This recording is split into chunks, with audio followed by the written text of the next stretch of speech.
دل جمعی کے ساتھ بیٹھے انشاءاللہ مورخ اسلام حضرت مولانا کفیل اشرف صاحب دامت برکاتہم العالیہ، ابھی ان کا خطاب نایاب ہونا ہے ماشاءاللہ، اور اس سے زیادہ خوشی مجھے اس بات سے ہو رہی ہے کہ یہاں کے جو ودھایک جی ہیں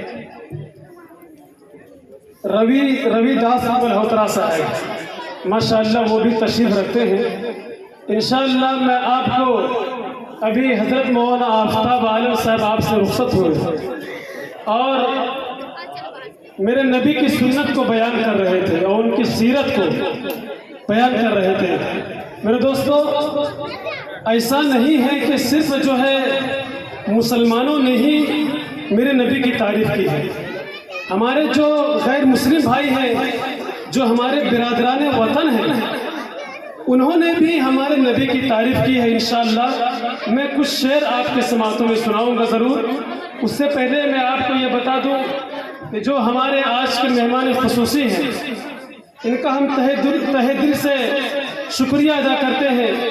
مفتی کرام عالم صاحب ندوی دامت برکاتہم، مولانا افسر علی صاحب ندوی، جناب قاری عثمان صاحب، جناب ڈاکٹر ماجد صاحب، جناب مولانا جنید صاحب رحمانی، جناب مولانا اعجاز صاحب ندوی، جناب مولانا رفیق صاحب ندوی، مولانا افسر علی صاحب ندوی۔ میرے دوستوں، ماشاءاللہ یہ لوگ ہمارے مہمان خصوصی ہیں اور میں ان کا تہہ دل سے شکریہ ادا کرتا ہوں کہ آپ نے اپنے کاروبار کو، اپنے کام کاج کو چھوڑ کر ماشاءاللہ اپنا وقت آپ نے دیا۔ اب آئیے میرے دوستوں، میں نے آپ سے یہ کہا تھا کہ میں ہمارے جو غیر مسلم بھائی ہیں، جو ہمارے برادران وطن ہیں، انہوں نے بھی میرے نبی کی تعریف کی ہے۔ وہ کس انداز میں کی ہے انشاءاللہ میں آپ کو بتلاؤں گا۔ پہلے میں بتاتا چلوں کہ حضرت سیدنا حسان بن ثابت رضی اللہ تعالیٰ عنہ، انہوں نے ایک شعر کہا میرے نبی کے شان میں، وَأَحْسَنَ مِنْكَ لَمْ تَرَ قَطُّ عَيْنِي وَأَجْمَلَ مِنْكَ لَمْ تَلِدِ النِّسَاءُ خُلِقْتَ مُبَرَّأً مِنْ كُلِّ عَيْبٍ كَأَنَّكَ قَدْ خُلِقْتَ كَمَا تَشَاءُ۔ میرے دوستو، یہی بات جب شیخ سعدی علیہ رحمت تک پہنچی تو انہوں نے کہا بلغ العلا بکمالہ کشفت دجا بجمالہ حسنت جمیع خصالہ صلوا علیہ وآلہ۔ میرے دوستو، یہی بات جب حضرت قاسم نانوتوی علیہ رحمت تک پہنچی مجھے یاد آتا ہے، انہوں نے ایک شعر کہا کہ سب سے پہلے مشیت کے انوار سے نقش روئے محمد بنایا گیا، پھر اسی نقش سے مانگ کر روشنی بزم کون و مکان کو سجایا گیا۔ میرے دوستو، یہی بات جب اردو ادب کے ٹائگر اندور کے ایک شاعر ڈاکٹر راحت اندوری نور اللہ مرقدہ تک جب پہنچی تو مجھے یاد آتا ہے، انہوں نے ایک شعر کہا تھا کہ زمزم و کوثر و تسنیم نہیں لکھ سکتا، یا نبی میں آپ کی تعظیم نہیں لکھ سکتا، اگر سات سمندر بھی نچوڑوں راحت آپ کے نام کے ایک میم نہیں لکھ سکتا۔ لیکن میرے دوستو، یہی بات جب منور رانا تک پہنچی تو انہوں نے کہا میری مٹھی میں ہے کچھ خاک ان کے آستانے کی، زمانہ اب کرے ہمت میری قیمت لگانے کی، میں مر جاؤں تو بس خاک مدینہ منہ پہ مل دینا، یہی بس ایک صورت ہے خدا کو منہ دکھانے کی۔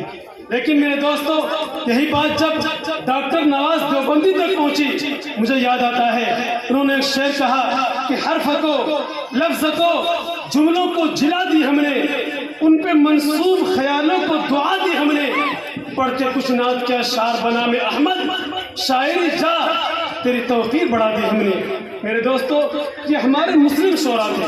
اب دیکھیے حضرات، یہی سلسلہ جب ہمارے برادران وطن تک پہنچتے ہیں اور جب یہی سلسلہ ہمارے غیر مسلم بھائی تک پہنچتی ہے تو میرے دوست مجھے یاد آتا ہے کنور مہندر سنگھ سہر بیدی نے کہا عشق ہو جائے کسی سے کوئی چارہ تو نہیں، صرف مسلم کا محمد سے چارہ تو نہیں۔ رویندر جین نے کہا تم اپنے دل میں مدینے کی آرزو رکھنا، پھر ان کا کام ہے جذبے کی آبرو رکھنا۔ کال کا پرسا کیوں گویا ہوئے جو شرق سے ہو غرب تلک درہم و دینار، لے کر زمین پہ تاب و فلک پوست کے انبار، دریا سبھی موتی بنے پارس بنے کوسار، ایک سمت جو کھڑے ہو میرے سید ابرار، پھر کال کا پرساد سے کوئی پوچھے کہ وہ کیا لے، نالین محمد وہی سر سے اٹھائے۔ منجندہ بھائی نے کہا تو اندھیرے میں کیا ڈھونڈتا ہے سورج، دیکھ وہ گنبد خضرا پہ چھپائے سورج، ایک سورج کے اشاروں پہ چلی ہے دنیا، میرے آقا کے اشاروں پہ چلائے۔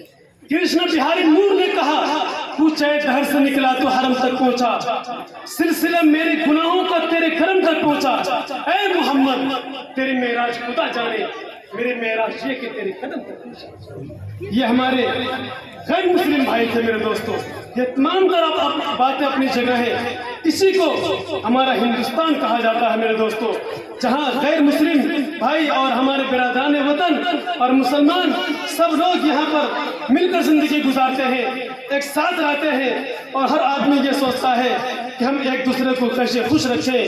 ملہوترا جی سے میں ایک شعر آپ کی سماعتوں کے حوالے کرنا چاہتا ہوں کہ حویلی جھوپڑی سب کا مقدر پھوٹ جائے گا اگر یہ ساتھ ہندو مسلموں کا چھوٹ جائے گا۔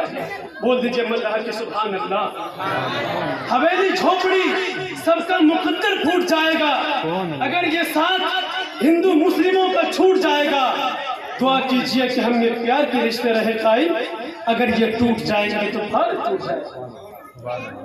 ایک شعر اور دیکھیے، میں ان لوگوں سے کہنا چاہتا ہوں جو لوگ ہمارے بھارت کو توڑنا چاہتے ہیں، دو حصوں میں بانٹنا چاہتے ہیں، کہ عزم کے ہر ہاتھوں میں تلوار دینی چاہیے، جان سچائی پہ اپنی وار دینی چاہیے، اور ہندو مسلم بھائیوں کو جو لڑائے ملک میں ایسے لوگوں کو تو گولی مار دینا چاہیے، ہے کہ نہیں؟ ذرا سن کے بتائیے میرے دوستوں۔ اب دیکھیے ایک شعر اب یہاں پہ ملہوترا جی صاحب سے خاص طور سے آپ کے نویدن کہ بہت خوشی کی بات ہے، ہمارے برادران وطن ہمارے اس جلسے میں شریک ہوئے، میرا دل باغ نہیں بلکہ گارڈن ہو گیا۔ دیکھیے حضرات، جب بھی بلاؤ دوڑ کی خدمت کرتا ہے، شعر دیکھیے گا، جب بھی بلاؤ دوڑ کی خدمت کرتا ہے، چھوٹے بڑے لوگوں سے محبت کرتا ہے۔ ارے تم تو ان کرسی پہ حکومت کرتے ہو، بھائی ہمارا دل پہ حکومت کرتا ہے۔ تم تو ان کرسی پہ حکومت کرتے ہو، بھائی ہمارا دل پہ حکومت کرتا ہے۔ آئیے میرے دوستو، اب میں اپنے جلسے کی پھر سے اپنی کڑی کو جوڑنے کے لیے میرے دوستو، اب میں نہایت ہی ادب و احترام کے ساتھ مولانا خلید ندوی صاحب سے درخواست گزار ہوں کہ آپ تشریف لائیں اور اپنے کلام سے ہم سامعین کو نوازیں۔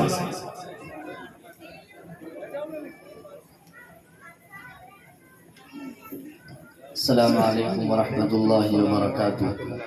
نعت گوئی کے لیے آپ کے سامنے حاضر ہوا ہوں، اور اس نعت گوئی کا جو مقصد ہوتا ہے وہ بھی ارادہ یہ ہوا کہ آپ کے سامنے عرض کر دوں۔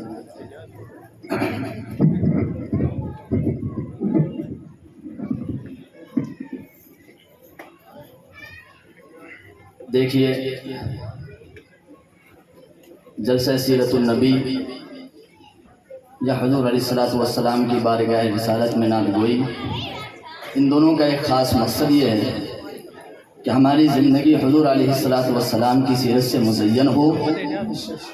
اسی طرح نعت گوئی کا جو خاص مقصد ہے وہ یہ کہ ہمارا دل حضور پاک علیہ السلام کی محبت سے آشنا ہو۔ میرے محترم عزیزوں، بہت مختصر سا وقت لوں گا میں آپ کے سامنے اشعار پڑھنے سے پہلے۔ اللہ رب العزت نے انسان کے جسم میں ایک بہت خوبصورت چیز بنائی جس کو دل کہتے ہیں، اور اسی سے زندگی ہے۔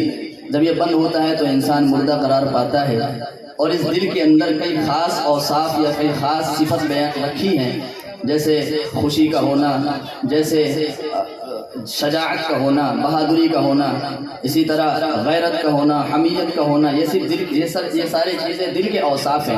اسی میں سے یہ دل، اس دل کے ایک وصف یہ ہے، اس دل کی ایک خاصیت یہ ہے کہ اس کے اندر محبت کا جذبہ پیدا ہوتا ہے۔ اللہ رب العزت نے اس کو محبت کرنے والا بنایا، اس کے اندر محبت کرنے کا جذبہ رکھا ہے، اور یہ اس قدر پاک جذبہ ہے کہ اس کے بغیر ہم ساری زندگی اللہ اس کے رسول کی اطاعت کر ہی نہیں سکتے۔ اگر حضور پاک علیہ السلام کی محبت ہمارے دل میں نہیں ہے تو یقین مانیے کہ پھر ہماری زندگی سیرت سے آشنا ہو، ہماری زندگی میں سنتیں آ جائیں، ایسا نہیں۔ اچھا محبت بھی کس طرح ہو؟ جیسے صحابہ رضی اللہ عنہم اجمعین نے حضور پاک علیہ السلام کے ساتھ محبت کی تھی۔ میں صرف آپ کے سامنے ایک واقعہ بیان کروں گا جو ابھی اسٹیج پر بیٹھے بیٹھے میرے ذہن میں آیا۔ سارے ہی صحابہ حضور پاک علیہ السلام پر جان قربان کرنے والے، اور ان کے بس میں ہوتا اور ان کے اختیار میں ہوتا یا ان کو دنیا میں اس سے بھی زیادہ کوئی قیمتی چیز ملی ہوتی وہ بھی قربان کر دیتے، ایک بار نہیں 100 بار قربان کر دیتے۔ ایک بہت بڑے صحابی حضرت خبیب بن عدی رضی اللہ عنہ ہیں، مشرکین مکہ نے ان کو گرفتار کیا اور مکہ لے کر آئے اور قتل کرنے کے ارادے سے ان کو سولی پہ لٹکا دیا۔ قتل کرنے کے ارادے سے ان کو سولی پہ لٹکایا اور نیزوں کے کئی سارے وار کیے اور بدن چھلنی کر دیا۔ جسم میں تھوڑی جان باقی تھی، ایک دشمن آتا ہے اور خنجر لے کر آپ کے سینے میں گھونپتا ہے اور اس کو ہلاتا ہے اور پوچھتا ہے، وہ کہتا ہے کہ خبیب تمہیں قسم ہے تم سچ بتانا، کیا تم اس بات کو پسند کرتے ہو کہ تمہاری جگہ پر نبی علیہ السلام کو نعوذ باللہ سولی دے دی جائے اور تمہاری جان بخش دی جائے؟ آپ سنیے وہ جملہ کہ صحابہ کے دلوں میں حضور کی عظمت کس درجے کی تھی۔ حضرت خبیب بن عدی رضی اللہ عنہ انتہائی اطمینان کے ساتھ ایک جواب دیتے ہیں، وہ کہتے ہیں